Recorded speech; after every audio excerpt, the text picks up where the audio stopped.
சட்டமன்ற எதிர்க்கட்சி தலைவர் வருங்கால முதல்வர் புரட்சி தமிழர் அவர்களின் ஆணைக்கிணங்க நிகழ்ச்சிக்கு மாவட்ட கழகத்தின் ஆற்றல் மிகு செயலாளர் திரு முன்னாள் துணை மாவட்ட சிறுபான்மை நலப்பிரிவு செயலாளர் அருமை சகோதரர் திரு அப்பாஸ் அவர்கள் தற்போது வரவேற்புரையாற்றுவார்கள்.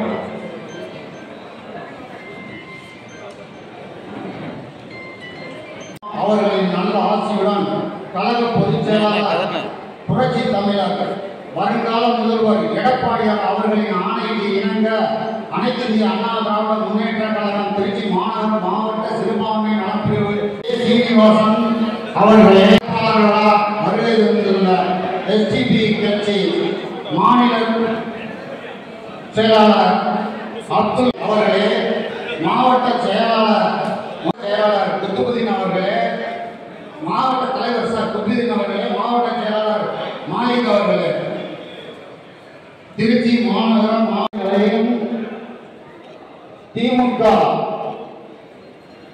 சிறப்புரையாற்றுவார்கள். கழகத்தினுடைய மாவட்ட செயலாளர் முன்னாள் துறை மேயர் சொன்னால் பன்முகத்தன்மையை தமிழகத்தினுடைய சகோதரத்துவத்தை தமிழகத்தினுடைய சூழ்ச்சியை இருக்கக்கூடிய பாசிஸ்டுகள் செய்கிறார்கள். உரையிலும் அவருடைய பலமாக நிற்க வேண்டிய அனைத்து இந்திய அண்ணா இருக்கிறது.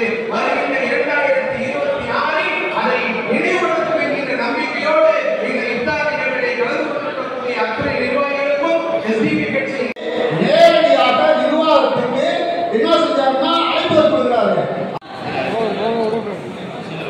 நிறுவனத்தில் உபசரித்த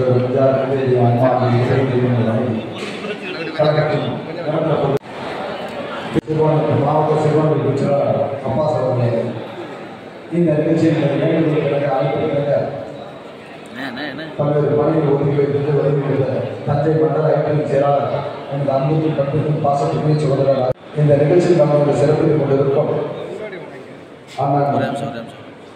மாவட்ட கழக அவைத்தலைவர் மாவட்ட கழக பொருளாளர் அன்பு சகோதரர் ராஜசேகர் அவர்கள், பாலாஜி அவர்கள், பகுதி கழக செயலாளர்கள் சொற்கால் அவர்கள், சர்தார் அவர்கள், சிராஜுதீன் அவர்கள், மாவட்ட சிறுபான்மை ராஜா முகமது அவர்கள், சுரேஷ் அவர்கள், நசருதீன் அவர்கள் தொடர்ந்து எனக்கு கொண்டு பேசிய அந்த நசன் சொன்ன மாதிரி இந்த நிகழ்ச்சியில் நடத்துகிற பாக்கியத்தை தொடர்ந்து அல்லாஹ் வழங்கி கொண்டிருக்கிறார்கள். அது மட்டுமல்ல, வருகின்ற 2026 சிறுபான்மை மக்களுக்கு நிறையா அம்மா காலத்திலும் சரி, நம்ம புரட்சி தலைவர் காலத்திலும் சரி, நான் மட்டும்தான் உண்மையான பாதுகாவலராக இருந்த ஆட்சி நடத்திய புரட்சி தலைவர்களும் சரி, புரட்சி அம்மா அவர்களும் புரட்சி தலைவர் அவர்களும் தொடர்ந்து நம் சிறுபான்மையினருக்காக தான் தொடர்ந்து பயணித்து வந்தோம். கடந்த காலத்தில் கடந்த 10 ஆண்டு காலத்தில் தர்காக்களுக்கு பள்ளிவாசல்களுக்கு அரிசி வழங்கியிருந்தாலும் சரி, புனித பயணத்துக்கு திட்டமிட்டதான கட்சி கழகம் என்பதை நிரூபிக்கும் என்ற வகையிலே நம் புரட்சி தமிழரான எடப்பாடியார் அவர்கள் 234 வியாபார பெருமக்களுக்கும் தவக்கல்து வஅலா ரிஸ்கிக அஃதர்து ஃபதகப்பல் மின்னி நோம்பரம்.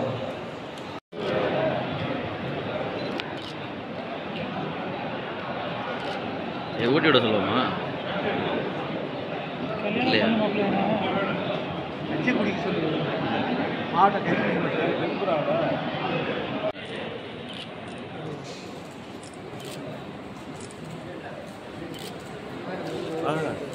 எடுத்துருப்பா நானே தட்டி கொடுக்குறேன். அதெல்லாம் நான் சாயவே இல்லைப்பா.